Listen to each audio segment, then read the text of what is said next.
আসসালামু আলাইকুম। ডিআইওয়াই ভিডিওতে আপনাদেরকে স্বাগতম। থাম্বনেল দেখে এতক্ষণে আপনারা নিশ্চয়ই বুঝে গেছেন যে আজকে আমি কী বানাবো। তো আজকে আমি বানাবো হচ্ছে সুতাদের টেবিল ম্যাট। আমি এখানে 3 হাত লম্বা সুতা নিয়েছি। আসলে এটা ছিল লাচির সুতা, তো লাচির মাঝখান থেকে আমি কেটে নিয়েছিলাম। তো 3 হাত সুতাকে আমি প্রথমে এক ভাঁজ করে নিয়েছি, নেওয়ার পরে মাঝে আবারও ভাঁজ করেছি, অর্থাৎ আমি 2বার ভাঁজ করেছি। আর সুতা কী পরিমাণ নিয়েছি সেটা নিশ্চয়ই আপনারা ভিডিও দেখে বুঝতে পারছেন। আপনারা যদি এই টেবিল ম্যাটটিকে আরও মোটা করতে চান বা আরও বড় করতে চান, তাহলে সেক্ষেত্রে সুতাও লম্বাতে আরও বেশি নিতে হবে, প্লাস আপনাদেরকে এই সুতার ঘনত্বটাও বেশি নিতে হবে। তো সম্পূর্ণ সুতাটিকে আমি 2 ভাঁজ করে নেওয়ার পরে মাঝখানে আরেকটি সুতা দিয়ে শক্ত করে বেঁধে নিচ্ছি। এখানে অবশ্যই শক্ত করে বেঁধে নিতে হবে, নাহলে আপনি যখন কাজ করবেন তখন সুতাগুলো ইজিলি বের হয়ে আসবে, কারণ কাজ করার সময় সুতাগুলো বারবার টান লাগবে। তাই অবশ্যই মাঝখানের এই বাঁধনটা শক্ত করে বাঁধতে হবে। এরপর আমি কেচি দিয়ে যেই জোড়া সাইড আছে সুতাগুলোর, সেগুলোকে কেটে পৃথক করে নিব।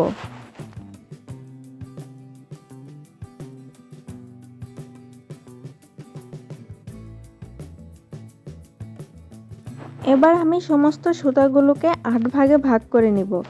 আমি যেহেতু 3 হাত সুতাকে টোটাল 2 ভাগে ভাগ করে নিয়েছিলাম, তো সেখান থেকে কিন্তু 8 ভাগ হয়ে গিয়েছিল, যার কারণে এখন আমার সুতাগুলো ভাগ করতে সুবিধা হচ্ছে, সবগুলোতেই সমান পরিমাণ থেকে যাচ্ছে।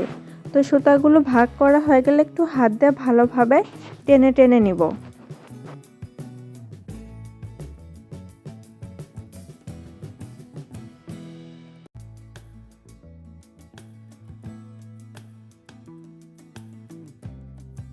আমি যেই সুতাগুলোকে 8 ভাগে ভাগ করেছিলাম, সেই 8 ভাগকেই এভাবে একটি সিঙ্গেল সুতার সাহায্যে বেঁধে নিতে হবে। তো এই বাঁধনটাও কিন্তু অবশ্যই আপনারা শক্ত করে বাঁধবেন। তো আমি প্রথমে উপরের দিকে একটা গিঁট দিয়ে নিয়েছি, তারপর সুতাগুলোকে নিচের দিক দিয়ে উল্টিয়ে নিয়ে আবারও গিঁট দিয়ে নিব। এভাবে করে নিলে সুতাগুলো বেশ টানা যায়, যার কারণে বাঁধনটা খুবই শক্ত ও মজবুত হয়ে থাকে। আমি যেই মূল সুতাটিকে 8টি ভাগে ভাগ করে নিয়েছি, তো এক একটি ভাগ যে পরিমাণ লম্বা আছে সেই পরিমাণেই আমি একটি সিঙ্গেল সুতা কেটে নিয়েছি। আসলে সবগুলো ভাগই সমান আছে, তো সেম মাপ করে আমি টোটাল 8টি সিঙ্গেল সুতা কেটে নিয়েছি। তো আমি একই নিয়মে টোটাল যে 8টি আমাদের ভাগ আছে সবগুলো ভাগকে একইভাবে গিঁট দিয়ে নিব। আমি যেই সিঙ্গেল সুতাতে গিঁট দিয়ে নিচ্ছি সেটাকে এই লম্বার মাপের সমান করার কারণ হলো, পরবর্তীতে যখন আমি এটাকে আবারও ভাগ করে গিঁট দিব, তখন এই লম্বা সুতোগুলো সেই ভাগের মধ্যে চলে যাবে, যার কারণে আমাদের কোনো অতিরিক্ত সুতা বাড়তি থাকবে না বা দেখা যাবে না।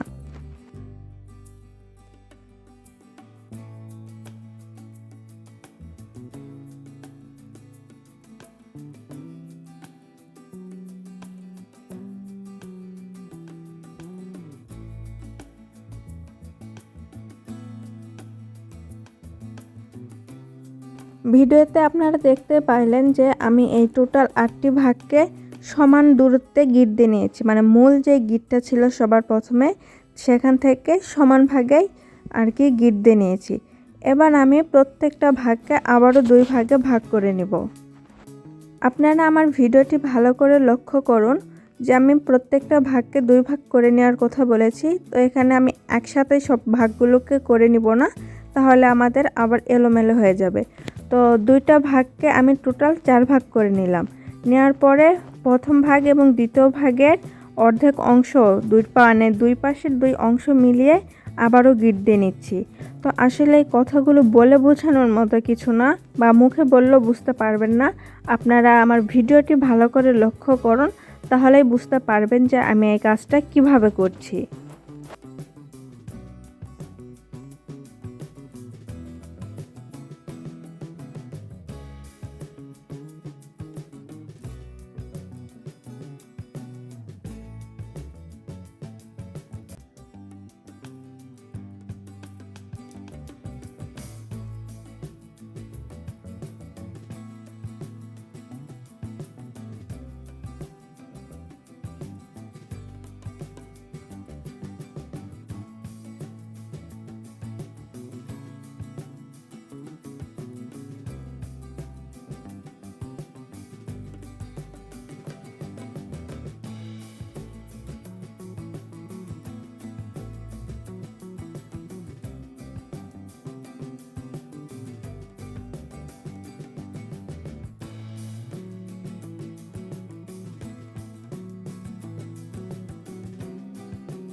পুরো কাজটা আমি কিভাবে করলাম আশা করি আপনারা সেটা ভিডিও দেখে বুঝতে পেরেছেন।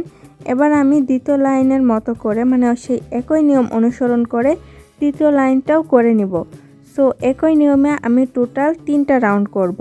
আপনারা যদি টেবিল ম্যাটটি আরও বড় করতে চান তাহলে শুরুতেই বলেছি সুতা আরও বেশি লম্বা নিতে হবে, সেই সাথে আপনারা এই রাউন্ডগুলো আরও বেশি করতে হবে, তাহলে আপনারা আপনাদের পছন্দ মতো সাইজ করতে পারবেন।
আমাদের কিন্তু নকশা করা শেষ। তো এবার আমি যে বাড়তি সুতাটুকু আছে সেগুলোকে সমানভাবে কেটে নেব। আর আপনারা যদি টেবিল ম্যাটটা আরও বড় করতে চান এরকম রাউন্ড আরও বড় করে নিতে পারেন। আশা করি আপনারা ভিডিওটি খুব ভালোভাবে বুঝতে পেরেছেন।